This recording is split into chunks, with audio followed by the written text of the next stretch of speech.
how to choose tokens to invest? John, please start. Absolutely. My name is John Kaplan with MegaBlock and Block Generation, which has a community in Istanbul, Turkey. So choosing tokens, I mean, it's a very interesting topic. I'm sure you guys are excited for this panel. But first, I guess I'd like to say none of this is financial advice. It's just our opinion on what we do. So when it comes to tokens, I think like the first thing that I'd like to say is a lot of people are confused about the base utility of these tokens or currencies or coins. And the base utility is the transfer of value. Every single token out there, whether it's, you know, whatever it is, transfers value from one person to another if you transfer it digitally. So that's the base value. Now, each token and each new project tries to give a different type of value based on what they're trying to solve in their particular project.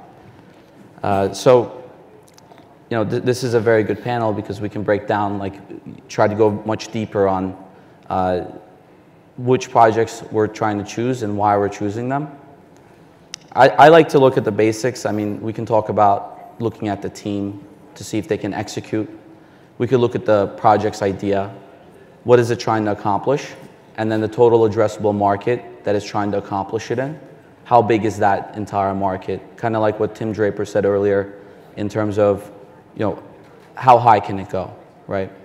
And then another aspect we can ask is blockchain needed in that solution? I think that's a portion that a lot of projects don't ask. So, you know, those are my main things that I look into, but I'm sure everyone here on this panel has deeper aspects that they'll get into. I'll pass it off to whoever wants to take that. Sure.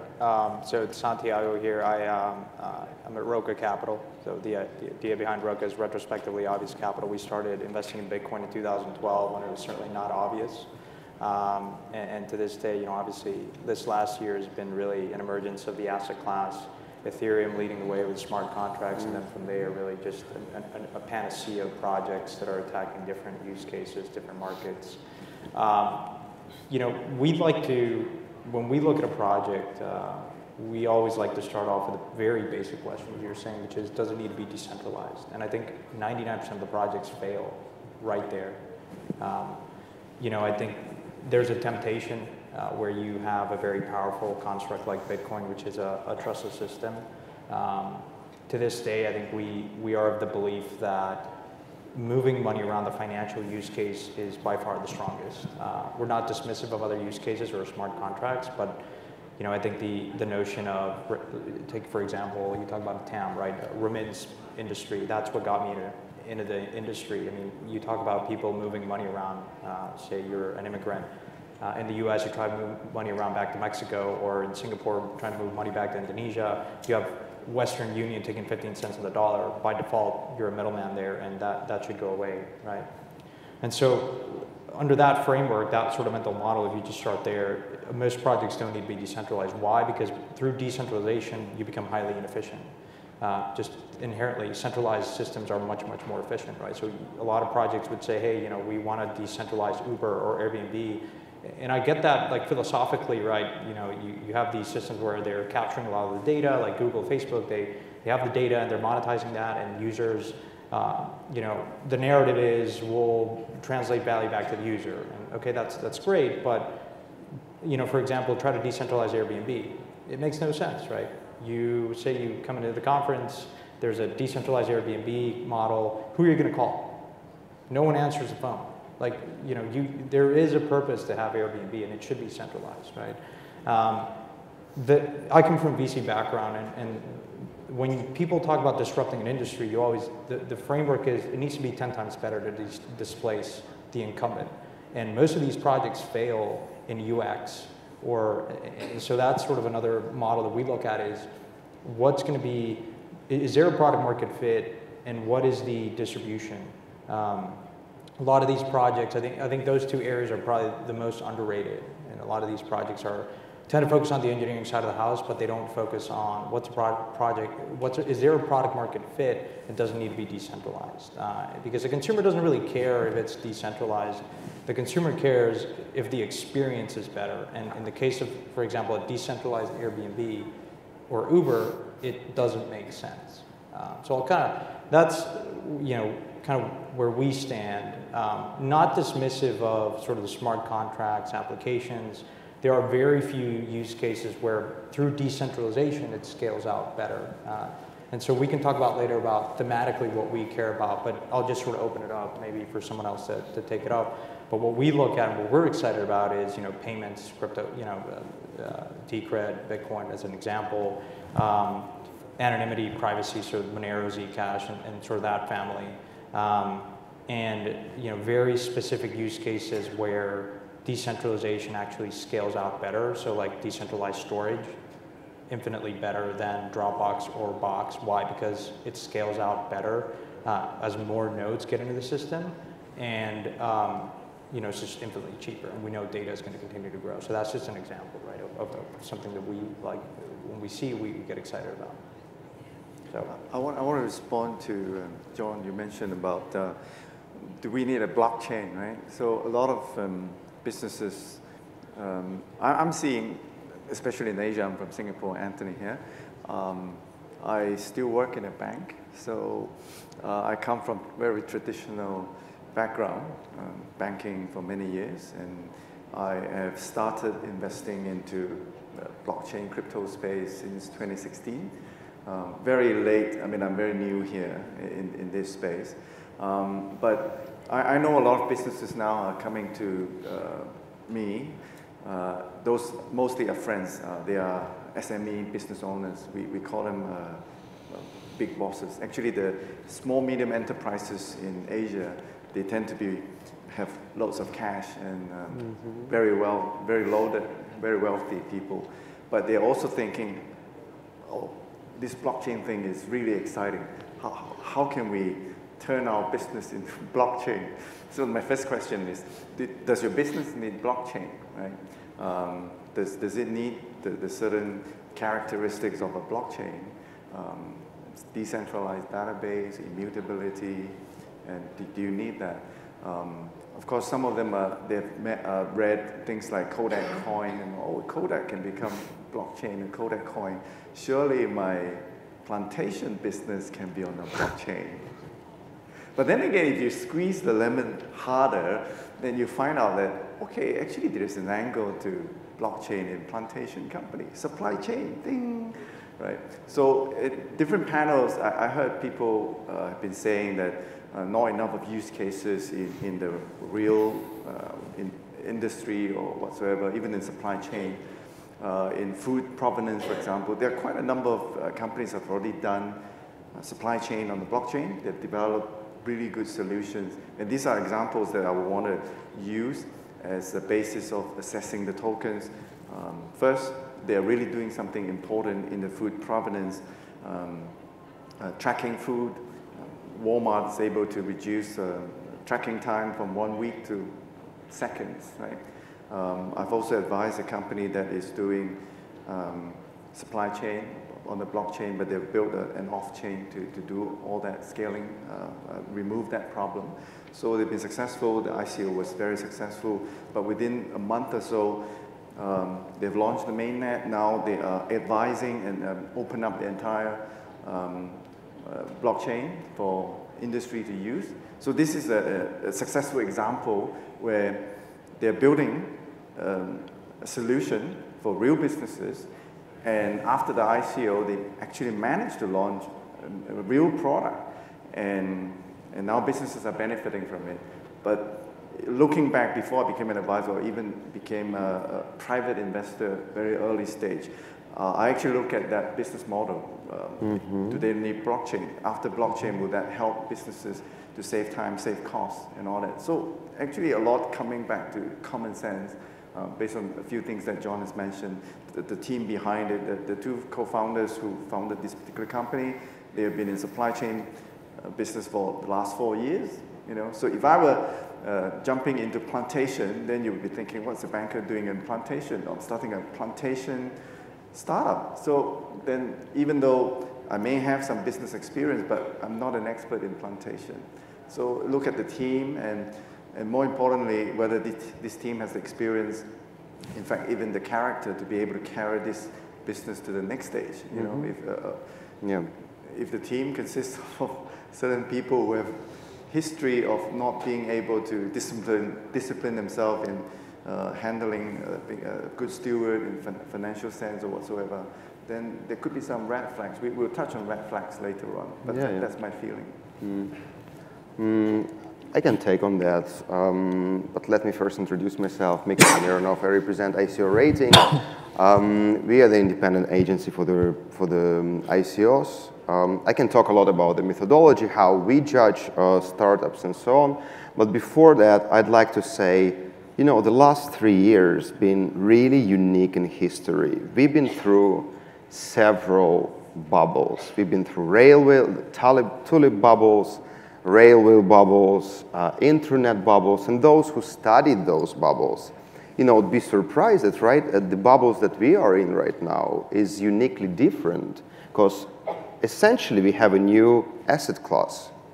Utility token, name it what, like you can say it's you know, air miles being created for the future, for a future use. So how do you value those? But as an ex-banker, you know, like I look at the numbers. So pretty much 2 + 2 is not equal 5 at the end of the day.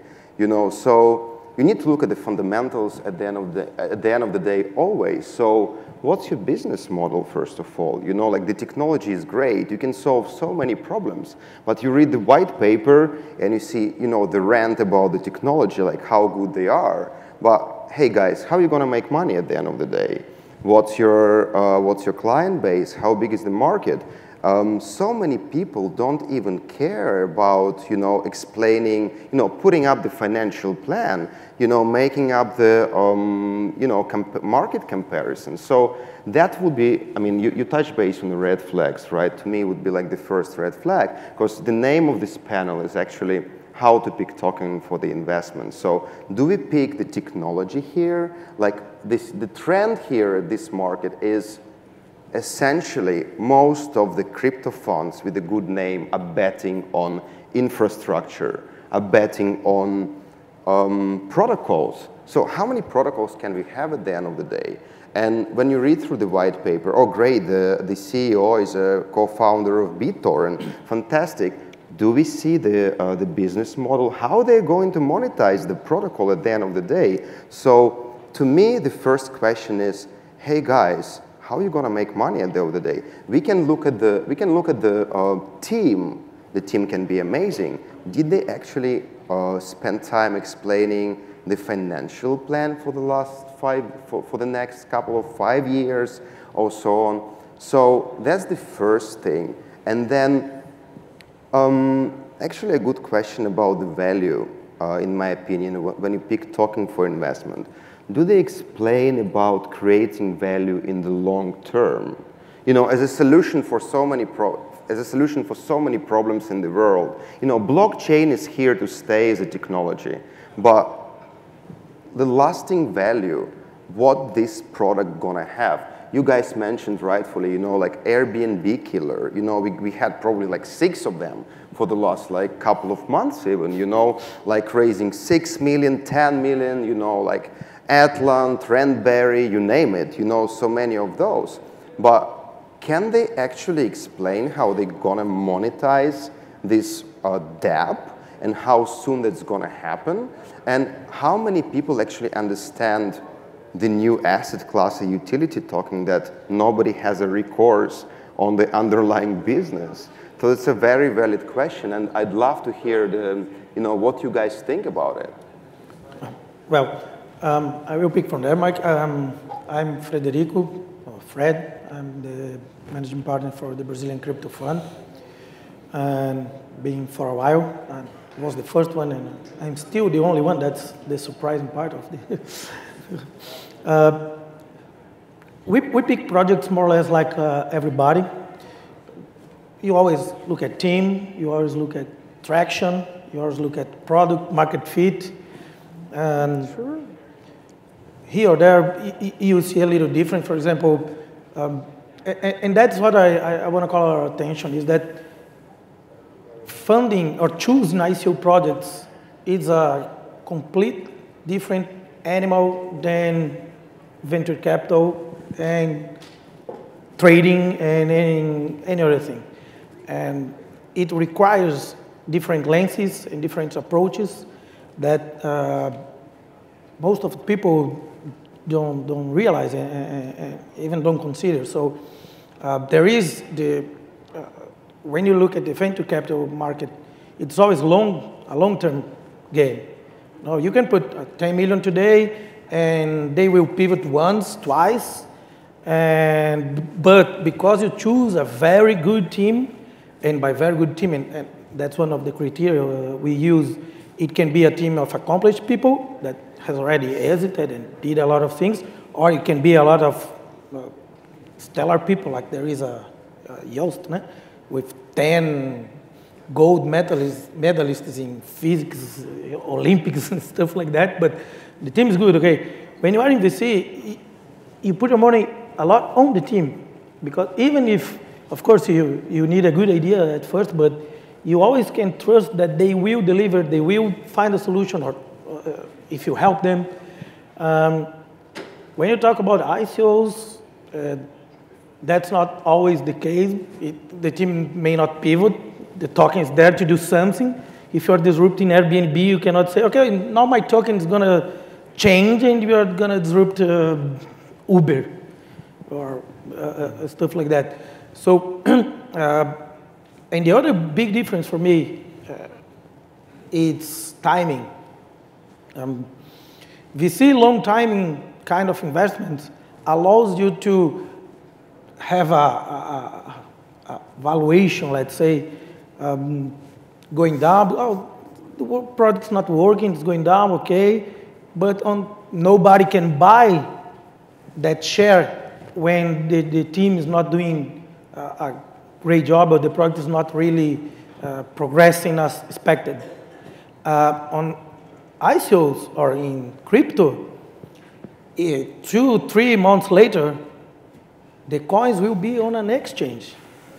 So you may have paid $1, and 3 months later, for any reason, they didn't do marketing, Bitcoin went to $6,000 for whatever reason, the coin is now at 20 cents. So that 30% of discount that you got, or 20% bonus, it's worth less than anyone buying the coin on the secondary market now. So this is a different consideration that we always do too. Not only consider projects and traction that's also very important, and these days even more, because if you look at 2017, and Mike had a lot of projects in ICOrating, we saw a lot of white papers with ideas. I will do that. When you start working, after the money, we'll start working. The MVP is 1 year from now. And now you can see more projects that have already at least an MVP or products already in the community. And also, this helps. And another factor that we also consider is marketing and community. Also because of this short-range kind of idiosyncrasy that ICOs have. So I'd like to ask you, how do you guys consider this short, long-range kind of investment when you're choosing projects? Yeah, so I think just for the purposes of the audience, and if you're looking at, I'd like to make it a little practical for you guys in terms of, hey, you get a white paper, you see a token project and ICO ratings, and I'd like to just kind of walk through quickly how we think about it. Maybe you guys can add on that. So I'll sort of put on pause your question, but just to make it practical for the audience, for example, one of the things that you guys are talking about is TAM, which is absolutely critical. Excuse me, what was it? Like TAM, total addressable market. What market are you attacking, right? And what's the business model? What's the underlying cash flow? What are the metrics, right? Is this a sustainable business model? How are you actually going to make money? Is it valued at 200, 500? It doesn't really matter, right? I mean, ultimately, if you don't have a viable business model and you can't explain it today, then that's an immediate red flag, right? So I totally agree with what you're saying. So I think one of the one of the mental models that a lot of investors use is, okay, going back to the example of Uber or Airbnb, you say, okay, it's a massive multi-billion-dollar market, right? You can get around that.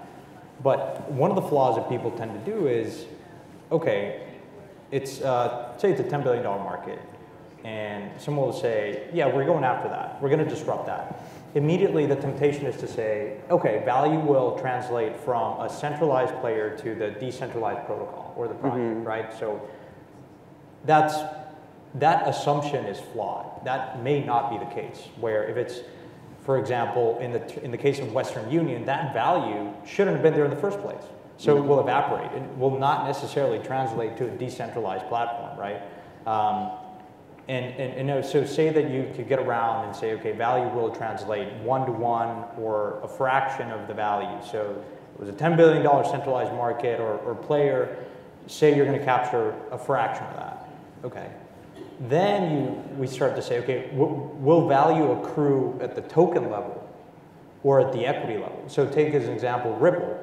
You know, the token is not necessary in order to use a protocol. I'd much rather be an equity investor in Ripple than own the token. And that's, I think, one of the distinctions that people ought to make is where will value, one, translate from a centralized player?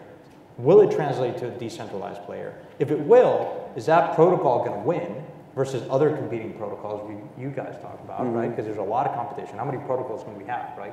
Right. A lot of infrastructure. There's so many, smart contracts. Ethereum 2.0, Ethereum 3.0.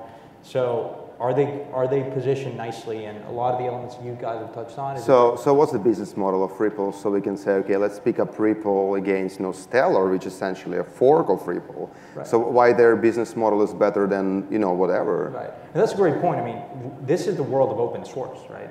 All these projects are open source, so people can just rip and replace, right? Now you ought to think about what's the defensibility of a project, right? Because people can just fork. Yep. Now for 0x as an example, right? People can just fork 0x. The code is open source.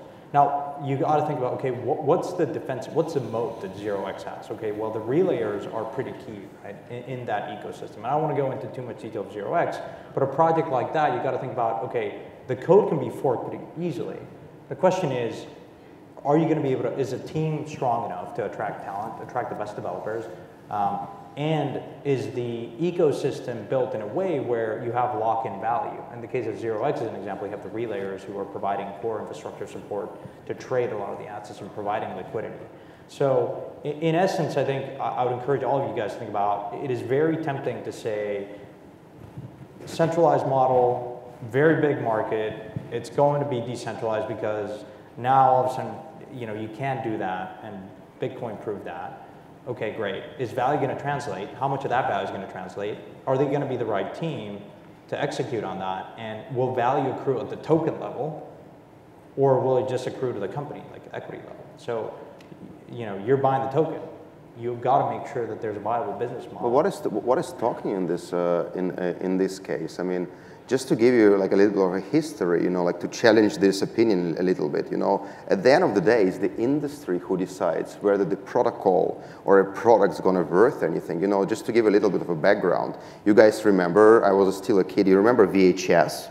Like the tapes that we all used. And apparently at that time, there was a VHS and there was another standard with much better, actually, technology, I think, developed by Sony, which was, which was essentially much smaller tape that you could have used. But at the end of the day, the porn industry chose VHS. So let's say we have zillions, billions of protocols. At the end of the day, there's going to be maybe 2, 3 winners. And the situation we are in right now is like Pantera, Polychain, Fenbushi, Kinetic, so many different players are betting on hundreds, 200 different protocols. How many is going to win?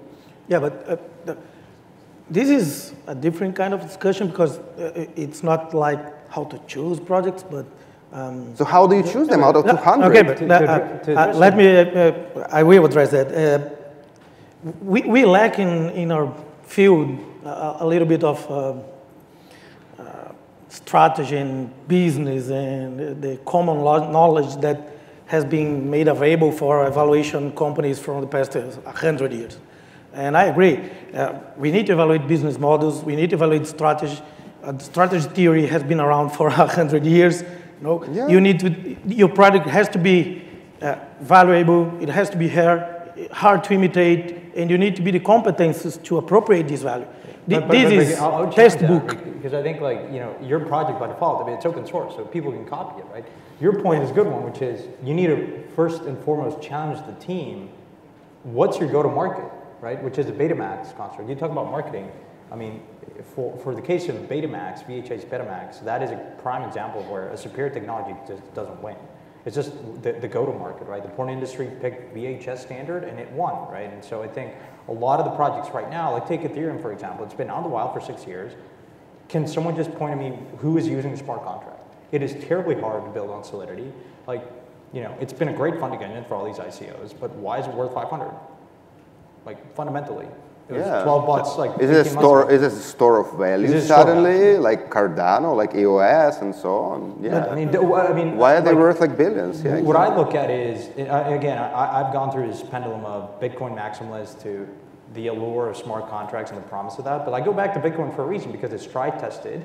It is a store of value. And you understand, you go to Argentina, you go to Zimbabwe, you go to Venezuela, you understand the importance and the power of Bitcoin.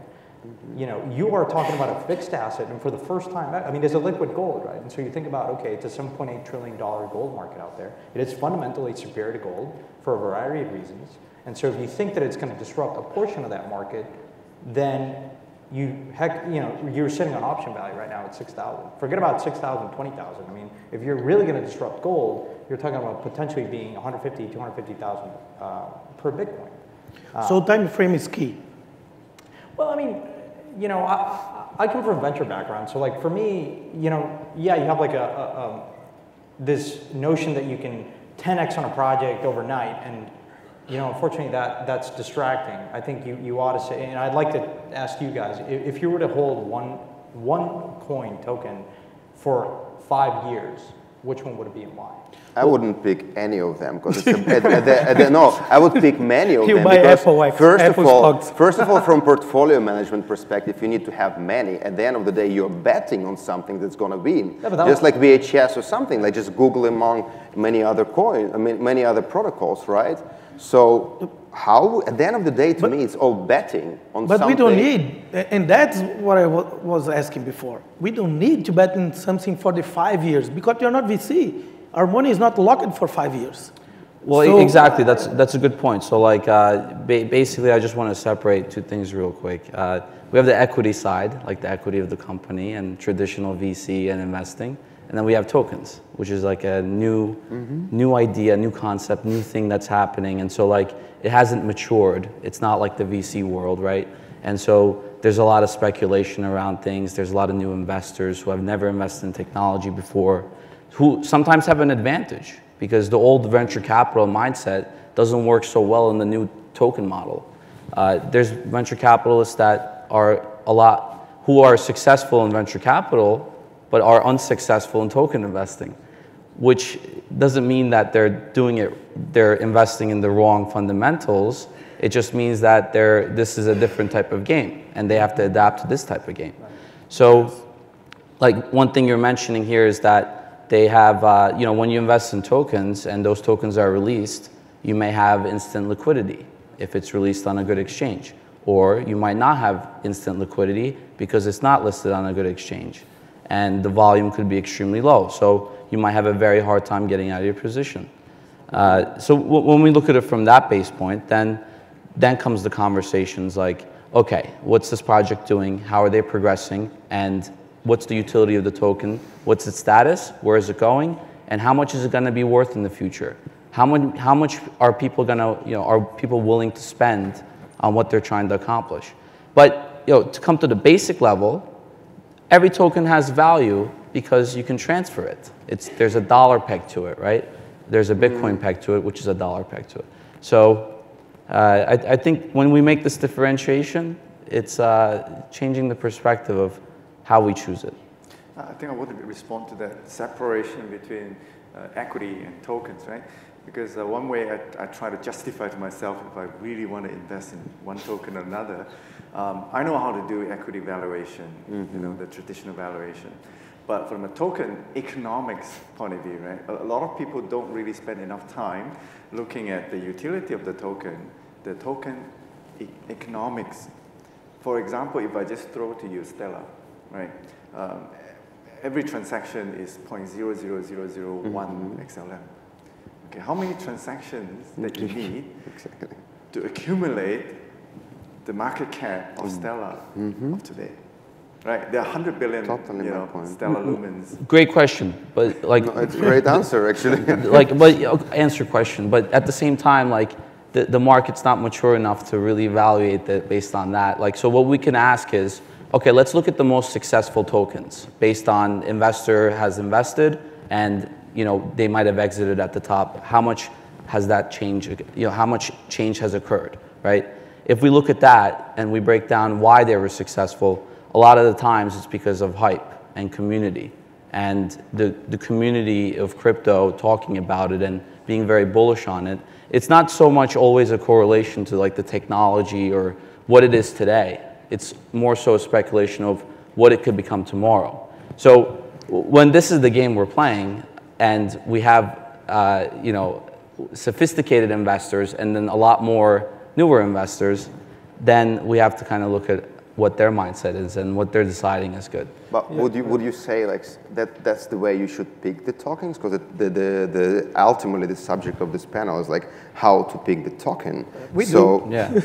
I mean like look, you can decide to stick to old methods and choose it this way, but you can't. I mean, it's a totally new asset class unless it's like hybrid, like profit sharing and utility token. So how? I mean, we don't know yet how to value the utility. As Tony mentioned, like okay, Stellar, you can't justify this whopping valuation unless the market is pricing in the store of value in that one. I will disagree that you cannot evaluate because if your token is running and has utility, has a value, has a lifetime, a lot of intrinsic characteristics, you should be able to make a progression of how much he will value over time for a lot of the applications. But I agree with the problem is, does anyone know any project in which the token is already really circulating and really making a difference?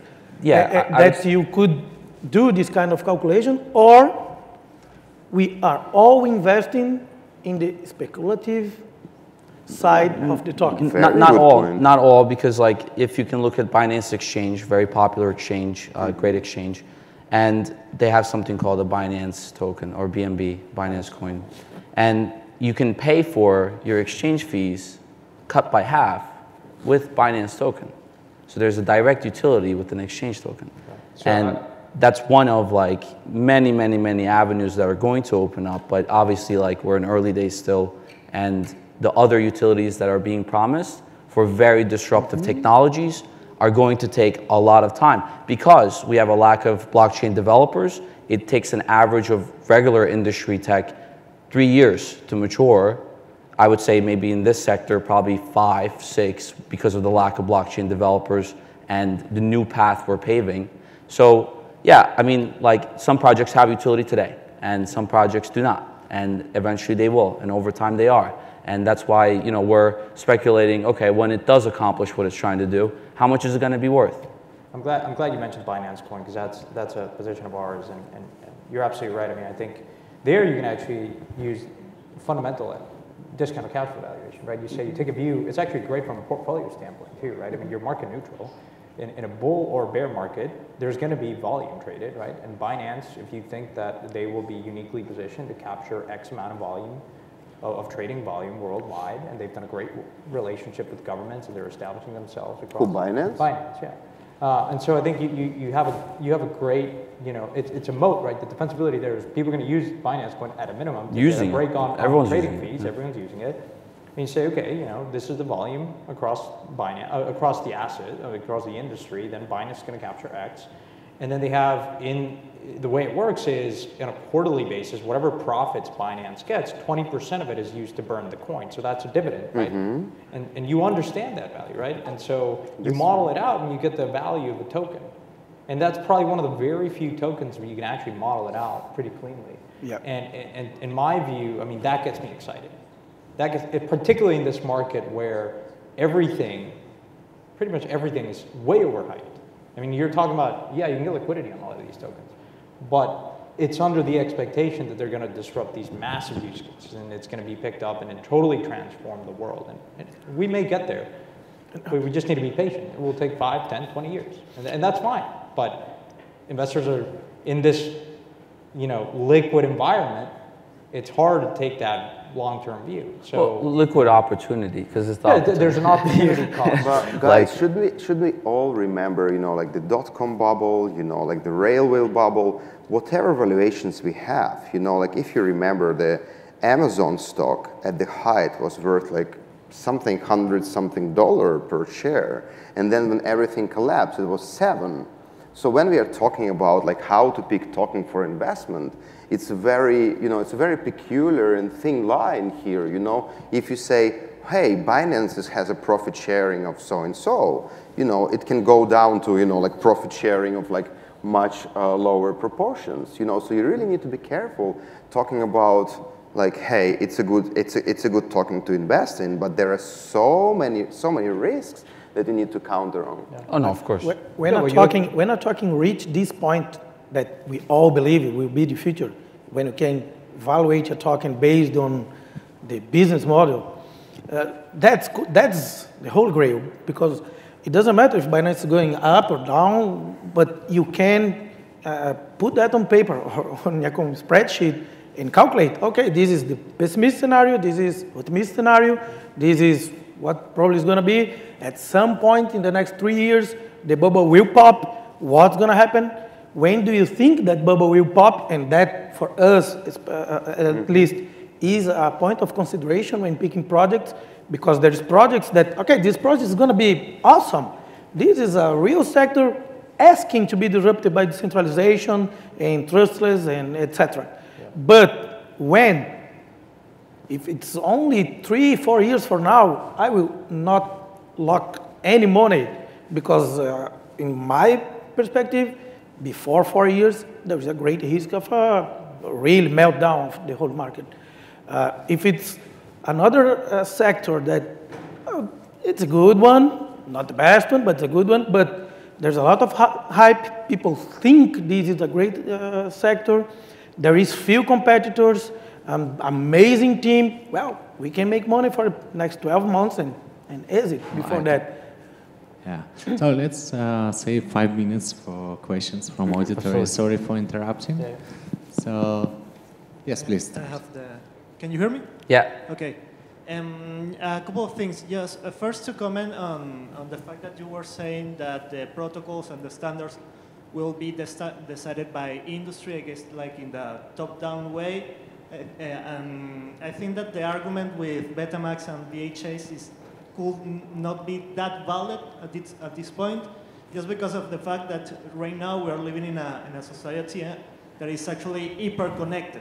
So we have Facebook, Google, and everyone knows what's going to happen. So I think that at the end of the day, the standards will be decided by markets. And second, on top of the comment about just decentralized for the sake of decentralization, so like decentralized Uber or whatever, I totally agree with you that at this point it doesn't make any sense, okay? But I believe that in 2, 3, 4 years, markets could realize that having a token, possessing a token, could be actually a competitive advantage regarding other companies, regarding other proposals, just because markets will feel that they are actually possessing some stocks on that brand. What do you think about that? So what was the question? Like the VHS was a bad comparison in terms of no, that was not the question. That was just my comment. If you want to discuss, of course, but my question was more the I think, about the token as a competitive advantage. Could it be, your question, if I understand it correctly, is companies may want to issue a token because it might be a competitive advantage in the long term, right? It might attract users, it might help them, lock in value or be a leader in their, build community. See it as a decentralized Uber against Uber, no? Because I don't fundamentally disagree with that. Like, for example, take marketing as an example, right? Right now, in the world of marketing, a lot of companies out there are buying data to then retarget you guys, right? Or us as consumers. The problem with that is data is not perfect. You need to buy different data sets, it's expensive, you need to stitch it together. Why? Because consumers are not explicitly opting in to sharing their data. Now, with some models out there would say, okay, now I'm gonna let the user dictate if they want to disclose information. Now, I could say, yeah, okay, X and my data will live on some exchange that I will get value as a result of that. And there's a token for that, and I understand that. Now you're living in a world where you're explicitly telling the market that you want to be targeted. And that value for a marketing company who may buy that, the quality of the data is fundamentally much, much better. So under that scenario, you issue a token. Why you issue a token? Because you're translating value to us. The value will not accrue to Facebook, which has all our data. So I can rally behind that idea, but they're few and far between. I think, again, I go back to user experience. UX is something that in this industry, and a couple of people mentioned, is terrible. Try to get your parents to buy Bitcoin. It is not going to happen. It is just, and funny thing is, we're going back to centralized systems because the UX is so bad. We use Coinbase centralized. We use all these exchanges centralized. There's a way to do it in a decentralized manner, but the UX is terrible. It's improving. Like, it's going to take time. It will take time. We have to be a little bit. It's like Netscape in '95, and for the whole system, we are like the internet in '95. Yeah, Netscape. Look, it's going to take time. We should do one more question, maybe, or two more. Yeah. No questions? Perhaps the last one should be in the back. the recommendation we should do how to pick the tokens, because that's. I wonder if we answered this question. Yeah, let's go back to the topic. One advice per person would be nice. Hey guys, just two simple questions. First, what is your best investment ever in crypto? And second, what is your average allocation that when you see a really good project and you get it? Good question. What's the second question? So how do you what's the size of how your do you, allocation? So how what's much the average check you put in? The average ticket in your portfolio. Yeah. Mm-hmm. Yeah. Who wants to start? Our best, again, I'll just start with a disclaimer. This is not investment or legal advice. But I mentioned, you're talking about the past. So. Honestly, Bitcoin has been fantastic. And continues to be one of our best investments. I think the other ones that we've done well thematically, again, I mentioned anonymity as a use case.